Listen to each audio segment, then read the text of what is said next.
Tania Branigan's Red Memory won the Cundill History Prize in 2023. It has a claim to be one of the best history books of the year. Is it one of the best? And does it really tell us about the Chinese Cultural Revolution, or does it tell us more about the views of China among Western journalists? Tania Branigan, Red Memory, Living, Remembering and Forgetting China's Cultural Revolution, published in 2023, is an account of the trauma of the Chinese Cultural Revolution and how it is remembered by people and the state in China today. Trauma is a place where memory, history and forgetting mingle uncomfortably. Our responses to the experience of trauma respond to different needs, whether we respond by remembering, by forgetting, or by telling the fact-laden fables we know as history is uncertain. Moment by moment it changes as the fragmentary images and torrential emotions of those memories, those traumas, pass through our minds. Am I back there again? I might think. Please let me forget. Or, who hurt me so? Speak, memory. Or can I escape and live to tell my tale of overcoming the monster?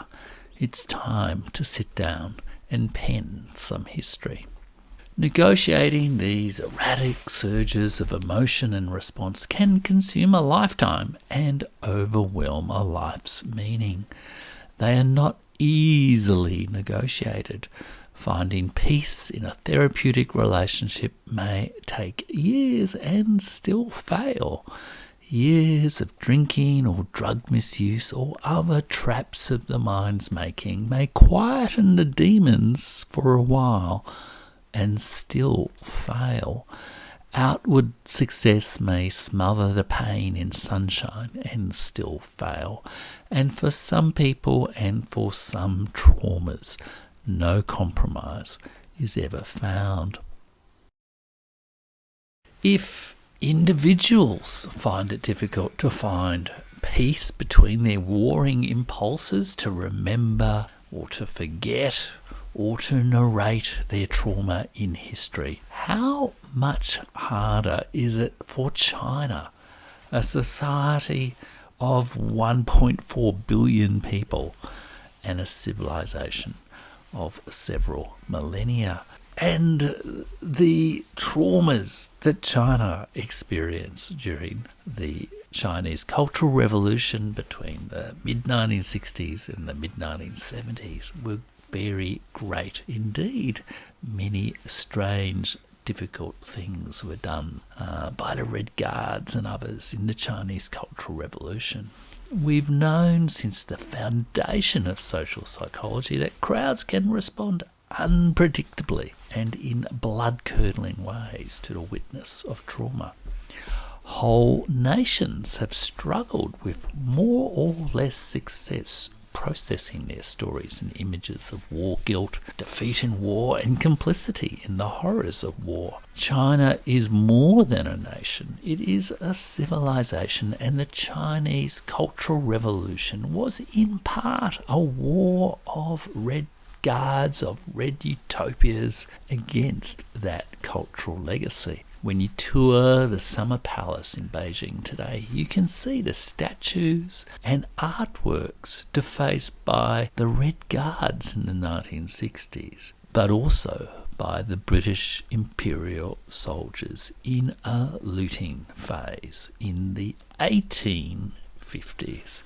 China is not the only nation, people or civilization to experience such trauma and to respond with memory, history and forgetting in complex, varied ways. America had its Civil War that still today they fight over the memory. Russia had the dual traumas of revolutionary socialism from 1917 and oligarchical capitalism in the 1990s. The traumas of both periods define the Russian soul today more than a Tolstoyan peasant dream. The Jewish people and civilization suffered the Holocaust or Shoah. How that great trauma was witnessed, resisted and represented is the subject of Inga Clendenin reading The Holocaust from 1989. These essays by the late great Australian, indeed Melbourne writer and scholar won numerous awards, including being named a New York Times Best Book of the Year. To my mind, Clendenin's Reading the Holocaust is among the best meditations of collective remembrance of great trauma. And it's not just me who thinks so. Clifford Geertz, the great American anthropologist, thought so too. So to return to Tania Branigan, Red Memory, Living, Remembering and Forgetting China's Cultural Revolution. It has won praise and was awarded the Cundill History Prize.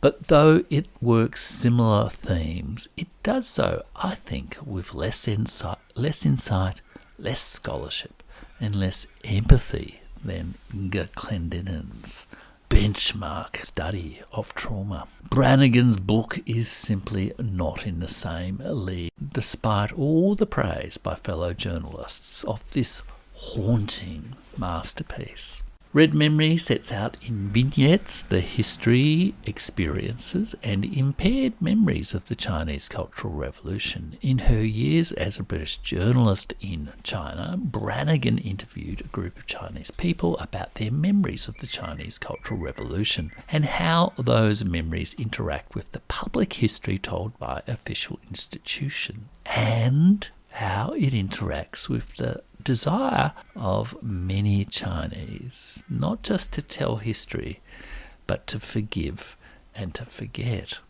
Branigan suspects forgetting and, I think, is probably unwilling to forgive.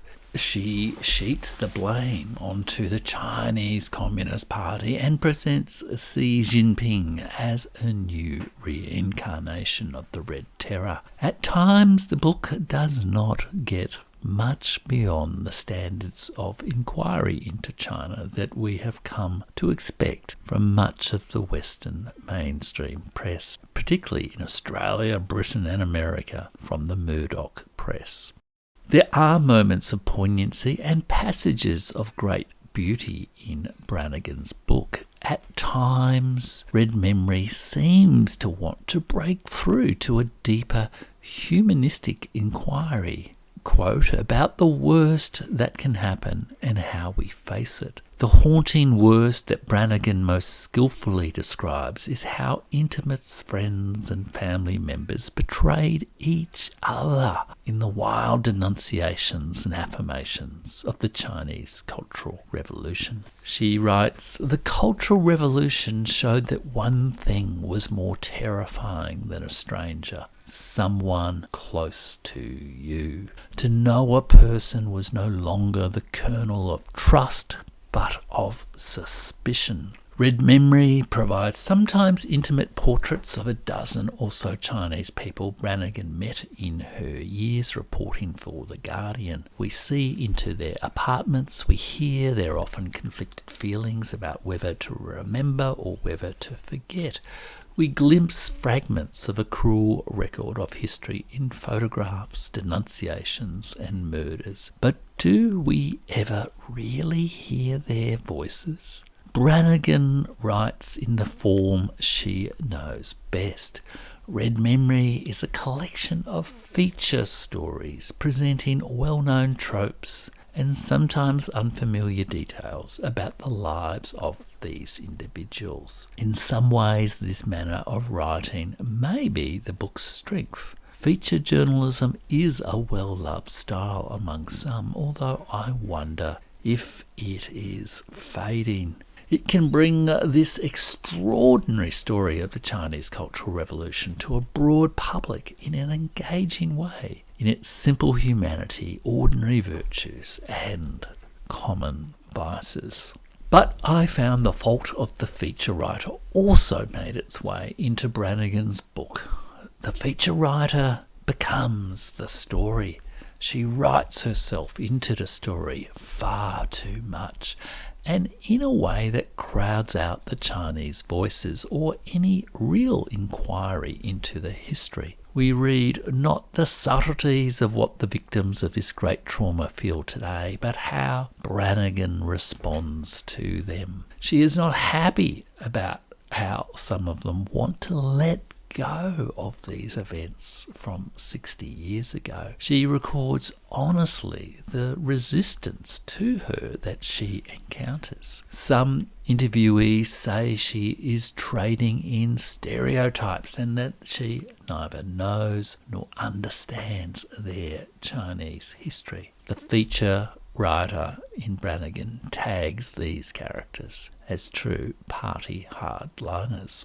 Her book is weak on history, and most of its political history of the Cultural Revolution, and indeed more broadly of China, ever since, is pretty much the lines we read in the Murdoch press every weekend as the Atlantic drums of war beat louder about its strategic competitor in the Western Pacific. Her sources are slight and anglophone. There are better books on the Cultural Revolution, and some of the better ones are sparsely used by Branigan. On the Chinese Cultural Revolution, I would personally recommend Frank de Kuyter's The Cultural Revolution, A People's History, 1962 to 1976. That does, I felt, a far better job of presenting the complex voices of Chinese trauma than Red Memory.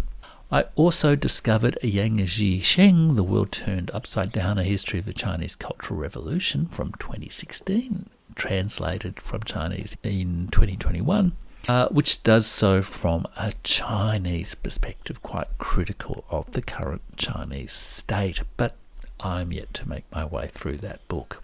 On the broader question of how we process a complex collective trauma in memory, history and forgetting, I would recommend both Inga Clendenin, Reading the Holocaust, and the great French hermeneutic philosopher Paul Ricoeur, Memory, History, Forgetting. And a little piece of book trivia: the current French president, Emmanuel Macron, was a research assistant and editor who helped Paul Ricoeur write, research and edit this book, Memory, History, Forgetting.